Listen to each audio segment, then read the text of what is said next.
আজকে আপনারা এই পুজোটা চালিয়ে যাচ্ছেন। আমরা সকলে মিলে চালিয়ে যাচ্ছি। সহযোগিতা পূজা কমিটি রয়েছে, গ্রামের সমস্ত সকলে মিলে একসঙ্গে সহযোগিতায় আমাদের এই পুজোটা চলে আসে। গ্রামের নামটা যদি বলেন। এছাড়া আর কিছু আছে এই অ্যাড্রেস? কোন গ্রাম পঞ্চায়েতের আন্ডারে? এটা তো বললাম তো পঞ্চায়েত আন্ডার। আর এছাড়া আপনারা দেখছেন আমাদের এখানে আমাদের শুধু পুজোটা নয়, আমাদের এখানে সমস্ত মানুষের সেবার আয়োজন করা হয়েছে। ওখানে সামনেই দেখতে পাবেন, ওখানে খাওয়ার আয়োজন করা হয়েছে, ভোগের আয়োজন করা হয়েছে। প্রত্যেক মানুষের জন্য ভোগের আয়োজন করা হয়েছে।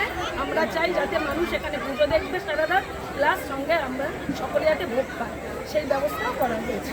এবং আমাদের মানে আগামীকাল এই পুজো উপলক্ষে ফাংশন রয়েছে এবং বস্ত্র উপহার আমরা করি প্রতি বছর। এবছরও বস্ত্র উপহার কতজনকে বস্ত্র বিতরণ করি? মোটামুটি 150 থেকে 60 জন তো হয় প্রতি বছর। ছোট থেকে বড় সবাই, না শুধু বড়দের? না সকলকে। আমরা চেষ্টা করি যতটা সম্ভব দেবার চেষ্টা করি। আশা করি এরকমভাবেই আমরা পুজোটা চালিয়ে যেতে পারি, যেন আগামী দিনে সকলের সহযোগিতায় আমরা চাইবো যে পুজোটা এরকমভাবে চালিয়ে যেতে পারি।